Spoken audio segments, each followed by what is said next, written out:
Hello and welcome to The Turning Point, a weekly show that's being created to help you overcome the challenges of having the career you always dreamed of. Together, we're going to be learning how to overcome those obstacles that may stand in your way.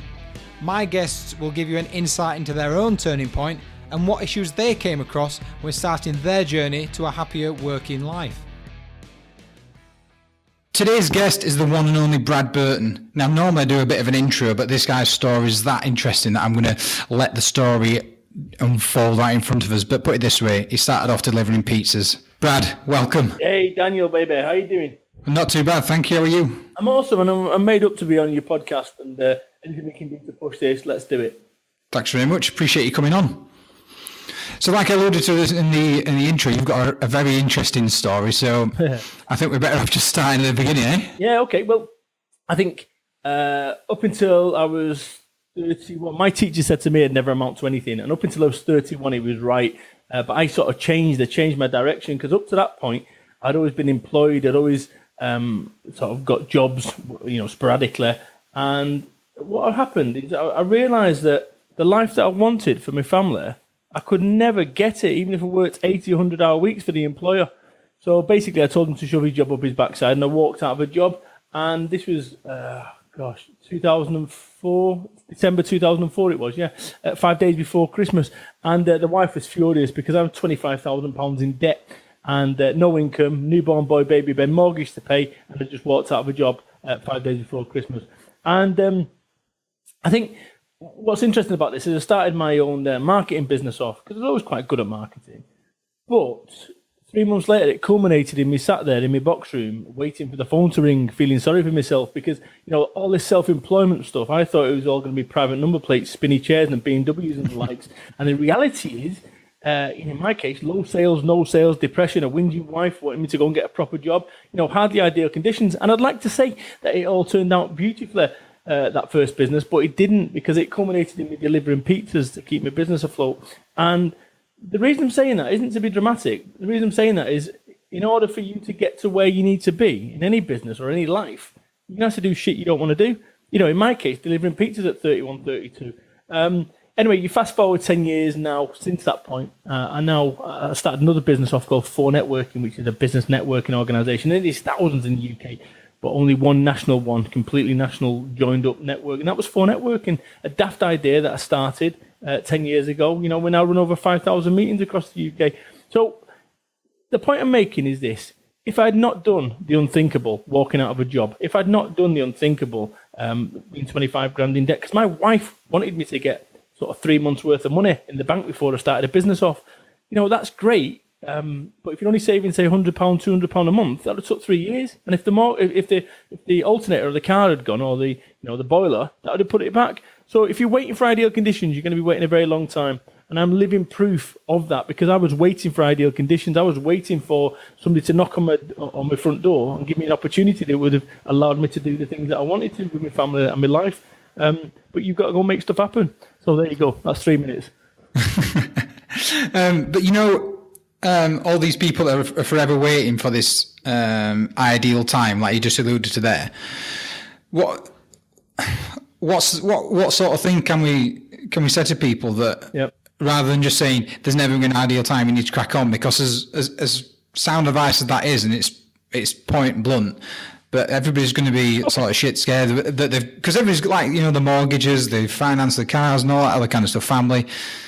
What's the deal? I mean, it's a hard thing to get over, isn't it? Well, it is, but once you realise, right, what people do, they end up being in shitty jobs that they're not feeling, and they, they work there Monday to Friday in a job that they don't enjoy, and then Friday night they go and get shit-faced, spend a load of money on Saturday, and then they're back to it on Monday, and they live like that. And the reason I know this is I was that man. I was living short-term, so I'd get paid on Friday, be skint by Monday, and borrowing a tenner off my mum on Monday. And you've got to really question whether that is sustainable for a life. Now, it's okay for a few years. It's all right until there comes a point when you've got to do something for yourself. Now, I always say to people, when it comes to starting your own business off, you show me one person in the UK that starved to death as a direct result of starting their own business off. Show me one. They don't exist, because nobody does starve to death. You find a way. Now, you might have to live on Tesco's beans and waffles, and you might not be able to go to Pizza Express like you once did, or enjoy going out with your mates.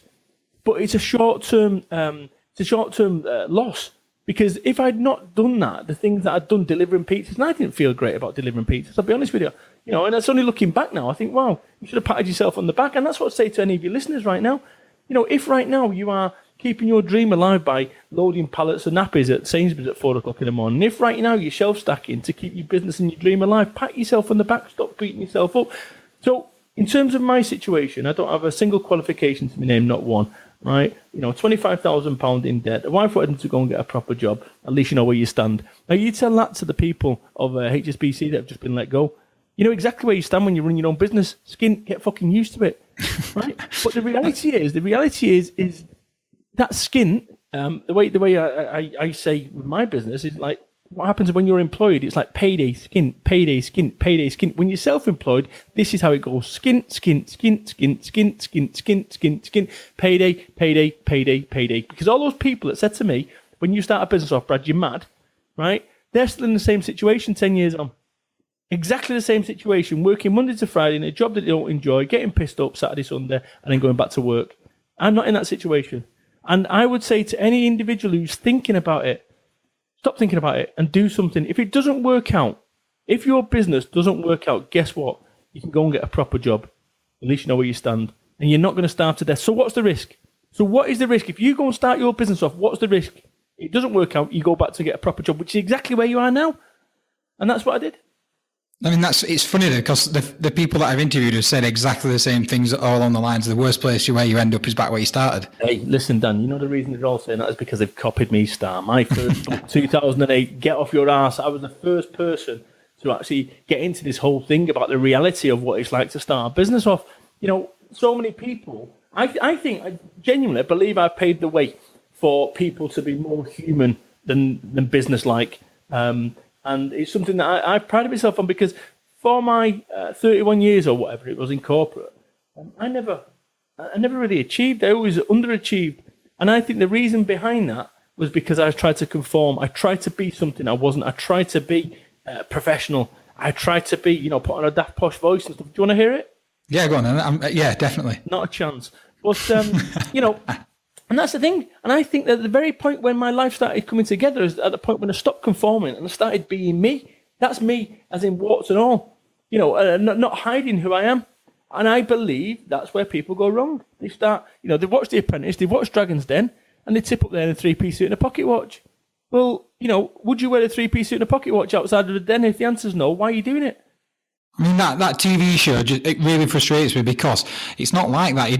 The most of the successful people out there don't turn up looking like that and coming with all these plans and all that kind of shit. It's just not real. It's just for the show. My business plan, Dan, it might as well have a foreword by J.K. Rowling. It was a work of fucking fiction, right? That's the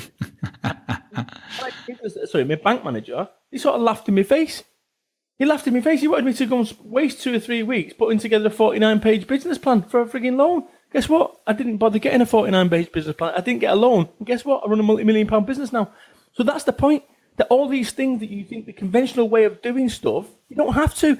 This morning on Twitter, I've just gone onto Twitter and I've added the book people.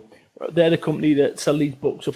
Yeah, I saw that. Didn't take long to get a reply, did it? Right. And that's the thing. So I've added them to say, hey, listen, I'd love to speak to your buyer. They've responded to me and they're going to pass the details on. Now, whether they do or whether they don't, the reality is, better than ever before, you can circumvent conventional routes to market. So as long as you are disruptive. Now, if I went on there and said, hi, guys, here's a picture of a scribbled picture of my book that I'm doing, they wouldn't be interested. But the fact that I've got 3 books for the 4th on the way and, highest rated business author, then it adds the credibility to it all.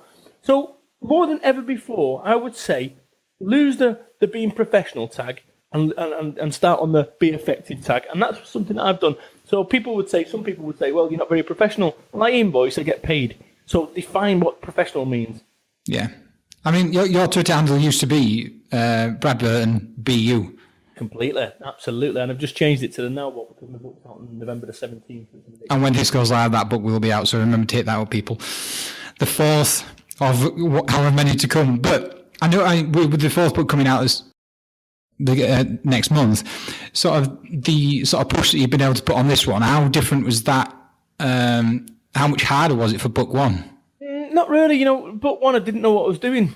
And the great thing about that is I did stuff that you'd never dream of doing, i.e. sending a box of my books to every 4 networking group around the UK to sell. Now, half of them got nicked, half of them, but who cares? It got distribution out there. See, you wouldn't do that when you know what you're doing, right? But actually, somewhere along the way, that naivety, that business naivety, served me. So with this book now, my intent is to sell 1,000 books month one. I've not gone with a publisher this time. I chose not to. So my first 2 were self-published. Then I had a publisher, one of the biggest business, in fact, the biggest business publisher in the world for the 3rd book. And this one, I'm going to back to self-publishing because how come you're going back? Because I can either pay £2 a copy of a book and self-publish it myself, or I can pay £5.85 for a copy of the book, which is what a publisher costs you. Right. And actually, that means if I'm buying them for £2, if I really want to be clever and say, hey, guess what, guys, I'm going to give them away a show for £5, I can do that. If I do that with a publisher, I've just lost myself 65 pence every single one. So it doesn't make any sense. The publishers get it into W.H. Smith for 2 weeks, and that's cool. And after 2 weeks, it's all the other way then. So I think I'm going to go and see the chief buyers of Waterstones and W.H. Smith myself and make stuff happen. So once again, I'm a maverick. And I mean that in the nicest possible way because I am. That's what I do. I do things my way, and if they don't work, I change them till they do work. And with this 4th book, it's the first time in my life that I've actually what's the word? I've missed my deadline. I missed my deadline 3 times. I had a publishing deadline for this. I missed it 3 times, and that's because it wasn't right and I wasn't comfortable with it. So once again, waiting for perfect conditions. There is a time and there's a place. Now, this book will never be right. If I was to sit there, I could keep chipping away. But 6 weeks ago, when I went on holiday, I thought it was finished. And then since that point, every single day for the last 6 weeks, I've worked on it. So in my view, it's the best book that I've written. And I suppose that just comes through experience.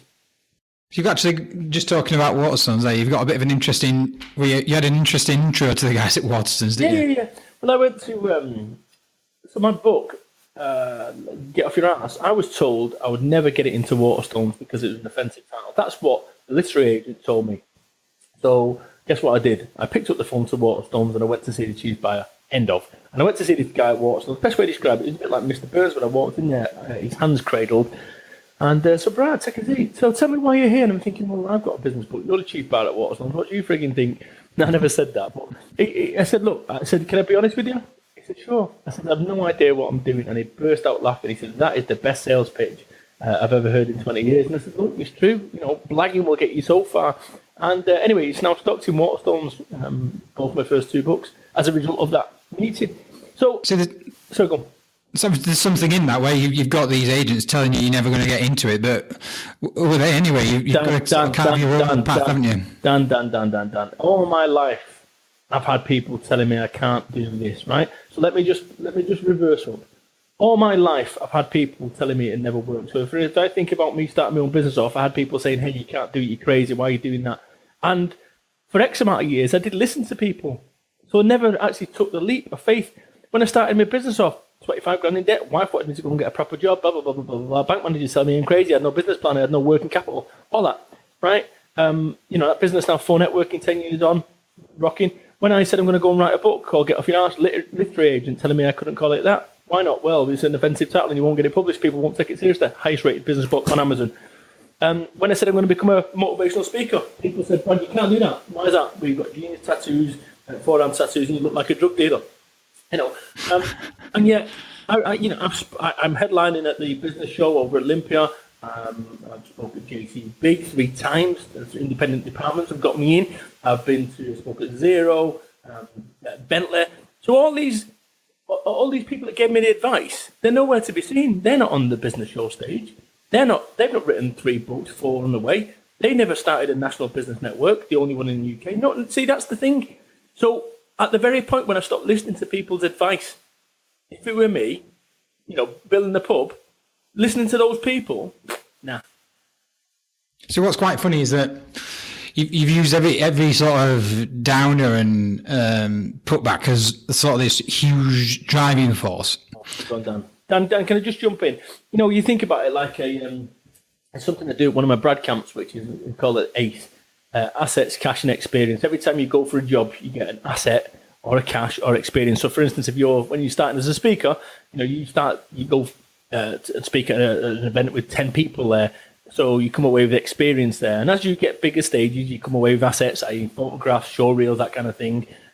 Cash is obviously payment or experience. And when you've got your assets and your experience, as in I've got every photo that I need of me talking to hundreds of people, I've got every video, I've got all that sort of stuff. Once you've got all them assets and once you've got all the experience, the only thing that you require is cash. So that's the thing. So going back to my point with your point with as regards all the downers into uppers, that ace thing that I've just talked about, an ace can be a 1 or it can be a 10. Okay, I would not be much of a motivational speaker if I took out my background 2 bullets that went through my window in 1993, 94, can't remember, right? The fact that I've got no qualifications, my dad left me when I was 6 months old. I started this business off £25,000 in debt. Wife that wanted me to go and get her. I looked like a drug dealer. I wouldn't be much of a motivational speaker if I didn't, bring these things to the fore. And what most people do is they run away from who they are. They run away thinking that people will be put off by you telling the truth. And actually, those people that don't like me for me telling the truth, that's okay. Because there's a big wide world out there of people that do like me and do respect me and are fans of my work as a result of that honesty piece. And this is what I say, go back to what you said, which is this: be you. Be you. Because for so long in our life, I tried to be something I wasn't in order to conform, in order to succeed in business. And yet I always fell short because I wasn't being me. And all these daft ideas and all my approaches to business, I've tried using them within corporates. Every one of my marketing angles I tried using in corporates. And actually, they never worked because the corporate machine would not allow them to work. Well, that's the mean. You're not allowed to be yourself. You've got to be that other thing, that corporate or whoever's above you. But something that's renowned in business is people buy people. So if you stop being that person, then you're just working. What's the point? Because what you want to do, you want to work with the people that want to work with you. And if you're not doing that, they're just working with you for the sake of it. And if you're being yourself, you get that relationship, and something's better out the end of it. But the problem is with selling yourself out for money is the money doesn't last forever, but the selling out does. And that's the difference.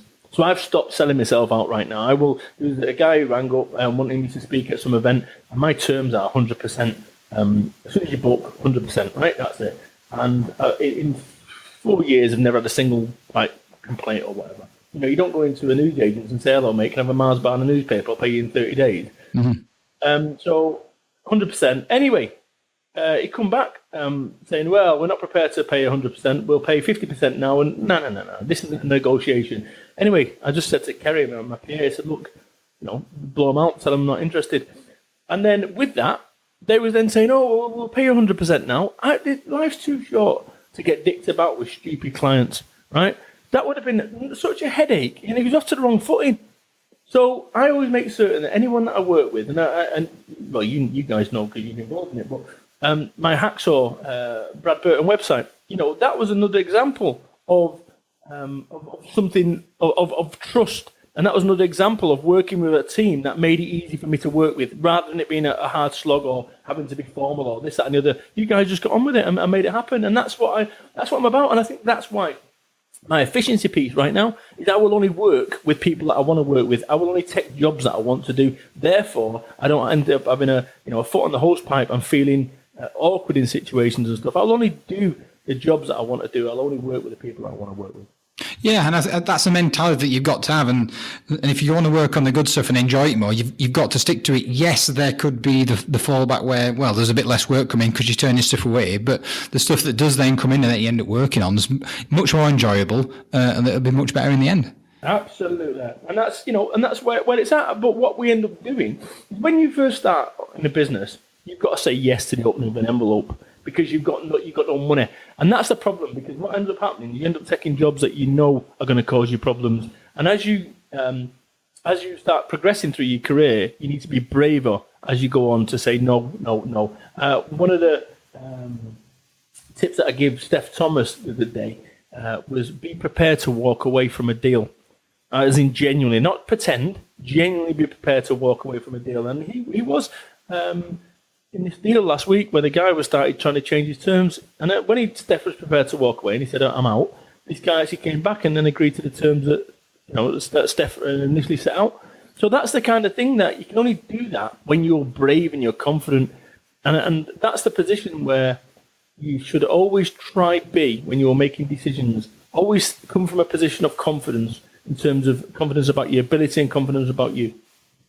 So let's just talk about this current chapter that they're in for you. So last year was a big, was it last year, beginning of this, a big change at 4N at the top, wasn't there? Yeah, that's right, February 16th, 10 years to the day. So after 10 years, you decided to step down as MD. And you said to me when we spoke last week at the Liverpool Business Expo that you'd hit all your goals. Hey, Dan, it was a horribly hollow victory that, in that it's funny as a human. Let's just reverse up. So 10 years ago, Tesco's Beans and Waffles delivering pizzas. To be in a position where I am now, from a financial position and also in a time position as well, it's just unbelievable. But there was this level of apathy when I reached it. And I was talking to some people who are also at the highest level in boxing about this. And what happens is, it's the same. It's when you get to your goals, you sat there going, is this it? Because it was something that was just so out of reach. To have reached it, it's I was bizarrely full of melancholy. Bizarre. I mean, it's a big word for me, that, isn't it? But don't ever play me playing Scrabble, mate. I'll tell you that. but it was true apathy. I got there, and it was like, is this it? And the answer is, this is why I've written this book. This Now What? Because I was at a turning point in my life. I didn't know which way to go. And what I'd always done is my mindset was always what's next rather than now what. So everything was about achieving, dominating, hitting goals. And then you've got to say to yourself, why? Why? Because what happens in life is we end up chasing. People chase a 40-inch television, then you get that, you want a 42-inch one, then you want a 44, then you want a 50, then you want a 60, then you want a 70, then you want an 80. At what point do you become happy? And that's the thing, the whole premise of this book, which is to chase happiness. That's the focus, first and foremost. Beyond anything else, get yourself happy, because no amount of material things will make you happy. If you're happy and you start ladling on material things, that's a different ballgame. But what I see is people chasing, and they're not sure why they're chasing. So I was sat down with a friend of mine over in Leeds, and he's got a £2.5 million business. And we sat there, and in 3 years, a recruitment consultant, he's done really well. I'm so proud of him. And he said to me, well, I'm going for a £10 million business. Right, bear in mind, this is the guy from Birstall over in Leeds, right, which is like a rough area. So, he brought up by his mum as a single parent. And, he's done so well for himself. And he said to me, oh, well, I'm going for a £10 million business. And I went, oh, that's really interesting, that. Why are you doing that? Well, so I can get the nice things for my family. I said, oh, that's interesting. Specifically what? Well, the nice things. No, I don't. What? And he couldn't answer me. And that's the thing. You end up getting on a frigging hamster wheel. You get off a hamster wheel of employment, and then you end up on a hamster wheel of self-employment, running even faster, and you're not really sure why. You just run, chase the next big thing. And this is the thing that I've stopped. I've stopped chasing the next big thing, and I've realised something. That maybe, just maybe, the contentment that you chase or you seek lies here within. It's not about going to the next goals. It's not about conquering the next land, because at some point there's going to be no more lands to conquer, and I think that's where I'm at. It's interesting, and I kind of get the point, because I'm digress slightly. I watched an interview with Freddie Flintoff, yep. And he's done a lot since cricket. Like, he's done the boxing, he's done all these TV shows where he's been around the world, and he's done stuff with like tribes in Africa and all this kind of stuff. And he was thinking that when he did this boxing match, that he'd sort of get the thrill back from when he was prime cricket, from walking out into them stadiums with thousands of people surrounding him. And he said it weren't even on radar; it were just nowhere near. And that he's what gets me excited now is just the mundane stuff. Not mundane stuff because that's not the right word, but the normal stuff like the school run, the just being with the kids, being with the family, just doing the everyday stuff. And he says, I'm not getting that back. And it took me till I did this boxing match to realise that, and I'm all right with that. Dan, so he stopped striving for the next, and he's just doing what is. What happens is we try to recreate the magic of that first kiss, right? And you ain't getting that back. You ain't getting that back. And once you realise that, and this is why people start turning to drugs, alcohol, philandering, whatever shit people get up to, right, is to get that excitement back. And the danger is with that kind of stuff is it puts you further back rather than forward. And I've written in this book, now what? Give yourself a daft shit audit. Because when you start getting to that stage, when apathy starts kicking in, that's when you start doing daft shit. And I know that because I've done daft shit in my time. And it's about being honest about who you are. But I've stopped chasing now. I have stopped chasing and go back to what Freddie said there, which is this whole piece about being happy with what you've got. Within this book, I talk about tickets that every single day you come to a fairground ticket machine, it spits out a prize ticket, and every single day you get the opportunity. Can't keep it, but you've got to spend that ticket. That's your life. And one day you're going to go up to a prize ticket machine and there's no ticket going to spit out and you're going to sit there going, oh, I wish I wouldn't have wasted those tickets. And that's what I say to people. Make damn certain that what you're doing in your life, and bear in mind, you've only got one. So make sure that what you're doing is what you want to do. Because I just see too many people working their bollocks off to go and get a nice comfortable pension when they're 65 with ill health. And I know a guy who actually 4 days before he was due to retire, died. So he'd spent all his entire life putting into this pension pot so he could enjoy his retirement. And let's say it was 200 grand. As he died, instantly half of that value was wiped off, 100,000 quid, and it went to his wife. Wouldn't it have been better that he didn't save the 200 grand for a pension? And actually what he did, he spunked it on holidays. He went to Disney. He went on a boat. He did the things that he wanted to do when he had the opportunity to, not when he's 65 in ill health, or in his case, he never even made it. So that's where I'm at right now, which is living every day like it's my last, but not at the expense of tomorrow. I'm not going to go and do something stupid, because if that was the case, I'd go and sell a house and then go to Vegas. So you can't do that. But there is a balancing act here, because I always say to people, my wife wanted me to pay the mortgage off of my house. And overpaying it to the tune of £1,000 a month. It would have been paid off in 8 years' time, right? And I said, why are you doing that? But, well, we get security then. So I said, 8 years' time, right? I said, I don't know what's happening in fucking 8 minutes, let alone 8 weeks, 8 months, 8 years' time. I said, if I had a critical illness and I had a year to go, would you still be paying the mortgage off? She said, no. I said, well, why the fuck are we paying the mortgage off? Mm-hmm. Let's go travel the world. And we're actually going to 2 oldies next year. Because one day, you're going to look back and think, I wish I'd have done those things that I didn't. I wish I would have started that business off. I wish I would have told my employer to shove his job up his arse. I wish I would have lived on Tesco's beans and waffles. I wish I would have listened to that bloke who was having the podcast with Dan. Because I'm talking to you. I'm talking to you, the individual listening to this, and saying, you know what? Fucking do it. Do it. And there's so many people that write letters to me or emails or get in contact via social media that have read my books and told their employer to shove the job up their ass. I've walked out of a shitty relationship. I've actually walked away from a shitty marriage. And that's a lot of responsibility from a fat bloke from Manchester. But we're all looking for permission to be the very thing that we want to be brave, to be us. And that's what I try to give people, because I'm living proof of that. I'm living proof. I'm just a council estate bum that has focused himself for the first time in his life. For the first time in his last 10 years, I had 31 years of being a fucking short-termist bum. That's the reality of it. I've done 4 years in the dole, smoked more weed than anyone that I know. So let's not pretend I was an angel in my time, because I wasn't. But there comes a point in everyone's life when you reach a crossroads and you can choose to go forward or you can choose to go backwards. And for the first time in my life, when baby Ben came along, because that's what I'm trying to think what the factor was when I walked, is my boy would come along. And as a result of that, it changed everything, because it was no longer about me. Well, I think some people will just be able to take that jump on their own back. But again, a lot of people do things by circumstance. So there is a change. Like there is a new family member. There's a loss of a family member. There's some sort of deciding factor, and it's evidence, like you've just said, that whether it's a good thing or a bad thing, it often they do make things that are better. So your motivation, once you got little Ben, boom, it's gone stratospheric. I know people that have lost family members, husbands, and it's just like the worst thing that's gone into the absolute best, and the same sort of thing. Right. And that's the thing. That is the thing with this, is that it always works out.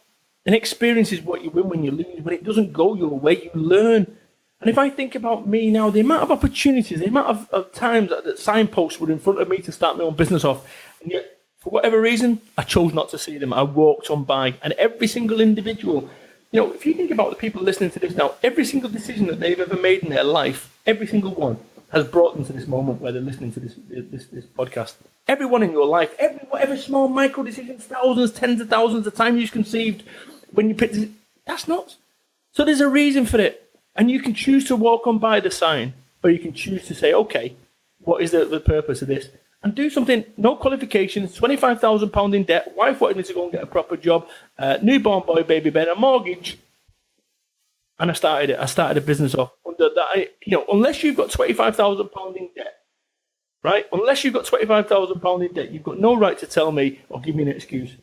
Because you can find a way. You buy something for 50 pence and you sell it for £1, and you repeat that process. Well, I need funding. Bollocks to your funding. I'm not at a shilling.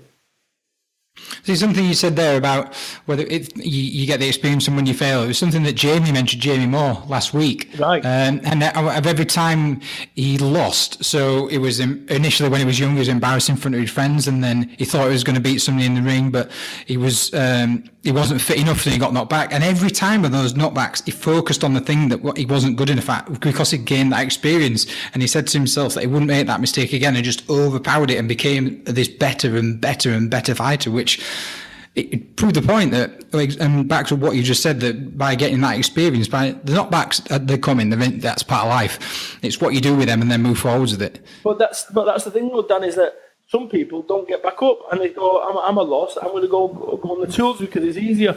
The amount of times I've wanted to quit, truly, 11 times in 10 years of running a business, or whatever it is, like 10, 11 years, like 11 times. And I'm not being flippant or joking there. I'm telling you, 11 times. 0 not quitting, 10 quitting. I've been 9.8, 9.9, 11 times. I've got as close as anyone could possibly get to quitting. And the only reason that I'd not quit is because I didn't have a plan B. I had to make this work. I realised I'd painted myself into a corner, and I did that on purpose.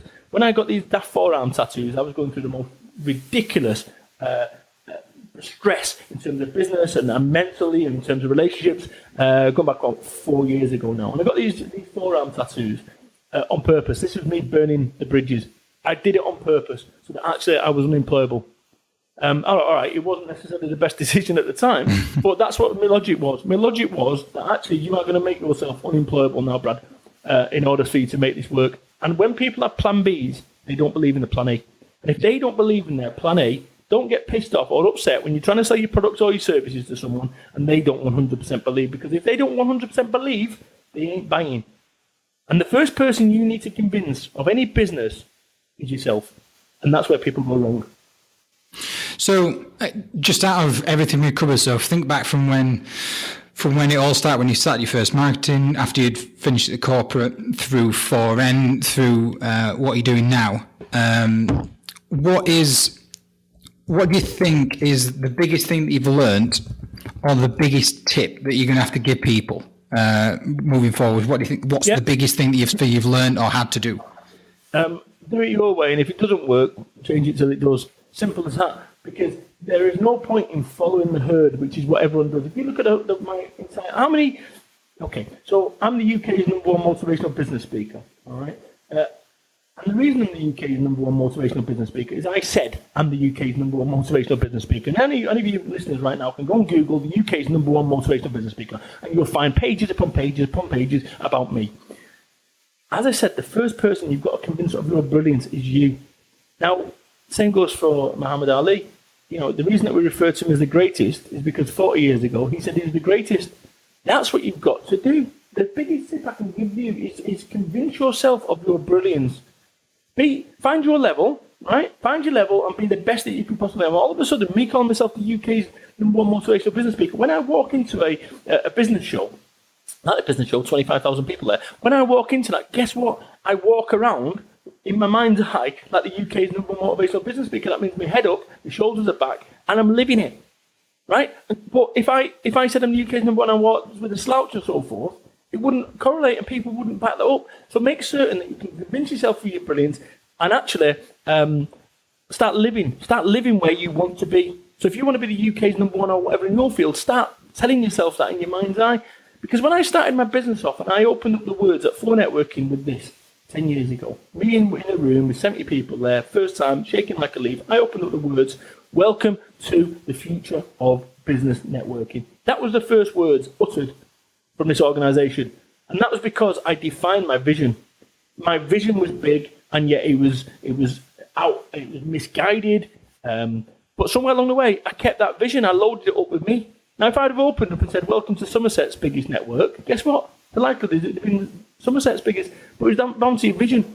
So the three things that I want your people to be tuned into is this.